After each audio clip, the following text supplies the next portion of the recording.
ஜனாதிபதி அனுரகுமார திசாநாயக்க மற்றும் இந்திய பிரதமர் நரேந்திர மோடி ஆகியோருக்கு இடையில் பேச்சுவார்த்தை. பொய்யான தரவுகள் பதிவேற்றப்பட்டமை தொடர்பில் கர்சன நாணயக்கார குற்றப்புலனாய்வு திணைக்களத்தில் முறைப்பாடு.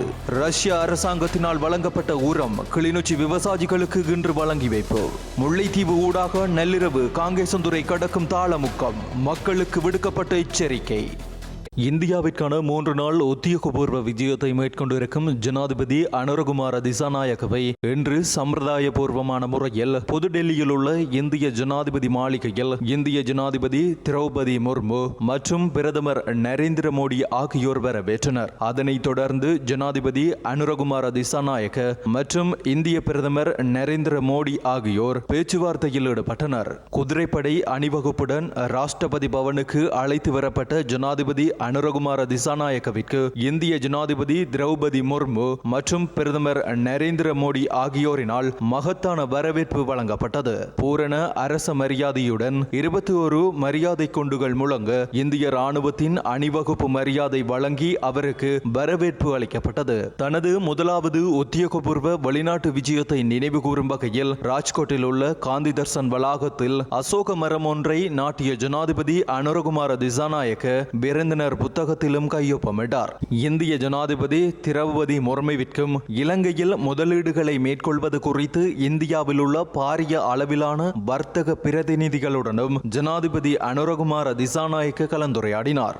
பாராளுமன்ற உத்தியோகபூர்வ இணையதளத்தில் பொய்யான தரவுகள் பதிவேற்றப்பட்டமை தொடர்பில் நீதி மற்றும் தேசிய ஒருமைப்பாட்டு அமைச்சர் சட்டத்தரணி கர்சன நாணயக்கார குற்றப்புலனாய்வு திணைக்களத்தில் இன்று திங்கட்கிழமை முறைப்பாடை பதிவு செய்துள்ளார். இதனைத் தொடர்ந்து ஊடகங்களுக்கு கருத்து தெரிவிக்கையில் அவதூறு ஏற்படுத்தும் நோக்கிலோ தனது அரசியல் மீதான நம்பிக்கையை உடைக்கும் நோக்கிலோ பொய்யான தகவல்களை உள்ளீடு செய்துள்ளனரா என்ற சந்தேகம் எழுந்துள்ளதாக குறிப்பிட்டுள்ளார். அண்மையில் பாராளுமன்றத்தின் உத்தியோகபூர்வ இணையதளத்தில் கலாநிதி கர்சன நாணயக்கார என பதிவிடப்பட்டிருந்தது. இதனைத் தொடர்ந்து அமைச்சரினால் செய்யப்பட்ட முறைப்பாட்டின் அடிப்படையில் அது திருத்தப்பட்டமை பெரும் சர்ச்சையை ஏற்படுத்தியுள்ளது. பெயர்களை பதிவேற்றியதில் தவறு இருப்பதாக பாராளுமன்ற தலைமைச் செயலகம் பதில் அளித்திருந்த போதும் இதுகுறித்து தற்பொழுது குற்றப்புலனாய்வு திணைக்களத்தில் முறைப்பாடு செய்துள்ளதாக நீதி அமைச்சர் தெரிவித்துள்ளார். கல்வி தகமை குறித்து சர்ச்சையில் இடைவிலகிய அசோக ரன்வலவால் வெற்றிடமான பாராளுமன்ற சபாநாயகர் பதவிக்கு கலாநிதி ஜகத் விக்ரமரத்னவை நியமிக்க தேசிய மக்கள் சக்தியின் அரசியல் உயர்பீடங்கள் தீர்மானித்துள்ளதாக இன்று தெரிவிக்கப்பட்டுள்ளது. கட்சி கலந்துரையாடலில் அவரது பெயர் ஏற்றுக்கொள்ளப்பட்டு நாளை சபாநாயகர் பதவி வெற்றிடத்தை அறிவிக்கும் போது பாராளுமன்ற கூட்டத்தொடரில் முன்மொழியப்படும். வேறு பெயர்கள் பரிந்துரைக்கப்படும் சந்தர்ப்பத்தில் தெரிவிக்கு ரகசிய வாக்கெடுப்பு நடத்தப்படும் எனவும் கூறப்பட்டுள்ளது. கலாநிதி ஜகத் விக்ரமரத்ன கொழும்பு பல்கலைக்கழகத்தின் மருத்துவ பீடத்தில் பட்டம் பெற்றார். அவர் பொலன்னறுவை மாவட்டத்தை பிரதிநிதித்துவப்படுத்தி தேசிய மக்கள் சக்தியின் கீழ் 51,391 விருப்பு வாக்குகளை பெற்று அந்த மாவட்டத்தின் விருப்பு பட்டியலில் 2வது தெரிவு செய்யப்பட்டார் என்பதும் குறிப்பிடத்தக்கது. இலங்கை வெளிநாட்டு வேலைவாய்ப்பு பணியகத்தில் பதிவு செய்து வெளிநாட்டு வேலைவாய்ப்பில் ஈடுபட்டு கொண்டிருக்கும் புலம்பெயர் தொழிலாளர்களின் பிள்ளைகளுக்கு புலமை பரிசில் வழங்குவதற்கான விண்ணப்பங்களை ஏற்கும் நடவடிக்கையானது நவம்பர் மாதம் ஆரம்பிக்கப்பட்ட நிலையில் 2024 டிசம்பர் மாதம் 31ஆம் திகதி முடிவடையும் என இலங்கை வெளிநாட்டு வேலைவாய்ப்பு பணியகம் அறிவித்துள்ளது. புலம்பெயர் தொழிலாளர்களின் பிள்ளைகளுக்கு இந்த புலமை பரிசில் வழங்கப்படுவது குறித்து பாடசாலை மட்டத்தில் அறிவுறுத்துவதற்கு அதிபர்கள் கவனம் செலுத்த வேண்டும் என்றும் பணியகம் கேட்டுக்கொண்டுள்ளது. இதற்கான விண்ணப்பங்கள் நிகழ்நிலையூடாக விண்ணப்பிக்க முடியும் எனவும் தகுதியுடைய பிள்ளைகள் www.slbfe.lk என்ற இணையதளத்திற்கு சென்று விண்ணப்பிக்குமாறும் பணியகம் கேட்டுக்கொண்டுள்ளது. இது தொடர்பான மேலதிக விவரங்களை 0112236547 என்ற இலக்கத்துக்கு அழைப்பதன் மூலம் பெற்றுக்கொள்ள முடியும். உலக உணவு திட்டத்தின் கீழ் ரஷ்ய அரசாங்கத்தினால் இலங்கைக்கு வழங்கப்பட்ட உரம் வழங்கும் பணி இன்று திங்கட்கிழமை கிளிநொச்சி சின்னப்பல்லவராயன்கட்டு கமக்காரர் அமைப்பிற்கூடாக 115 விவசாயிகளுக்கு வழங்கப்பட்டது. பூநகரி கமநல சேவை நிலையத்திற்குட்பட்ட 5000த்திற்கும் மேற்பட்ட விவசாயிகளுக்கு வழங்கப்படவுள்ள நிலையில் அதன் ஆரம்ப கட்டமாக இன்று இந்நிகழ்வு நடைபெற்றது. நீர்ப்பாசன காணிகளுக்கு 1 ஏக்கருக்கு 12 கிலோ வீதமும், மானாவாரி காணிகளுக்கு 1 ஏக்கருக்கு 10 கிலோ வீதமும் வழங்கப்பட்டது. 2025ஆம் ஆண்டுக்கான பாடசாலை தவணைக்கால அட்டவணை தொடர்பான தகவல்களை கல்வி அமைச்சு இன்று திங்கட்கிழமை வெளியிட்டுள்ளது. அதன் அடிப்படையில் 3 கட்டங்களின் கீழ் முதலாம் தவணை கல்வி செயற்பாடுகள் இடம்பெறவுள்ளது. எதிர்வரும் ஜனவரி மாதம் 27ஆம் திகதி முதல் மார்ச் மாதம் 14ஆம் திகதி வரை முதற்கட்டமும், ஏப்ரல் மாதம் 1ஆம் திகதி முதல் 11ஆம் திகதி வரை 2ஆம் கட்டமும், ஏப்ரல் மாதம் 21ஆம் திகதி முதல் மே மாதம் 9ஆம் திகதி வரை முதலாம் தவணையின் 3ஆம் கட்ட கல்வி செயற்பாடு இடம்பெறும் என கல்வி அமைச்சு அறிவித்துள்ளது. இதேவேளை 2ஆம் தவணையானது மே மாதம் 14ஆம் திகதி முதல் ஆகஸ்ட் 7ஆம் திகதி வரை முன்னெடுக்கப்படும். 3ஆம் தவணை செயற்பாடுகள் 2 கட்டங்களின் கீழ் இடம்பெறவுள்ளதாக கல்வி அமைச்சு குறிப்பிட்டுள்ளது.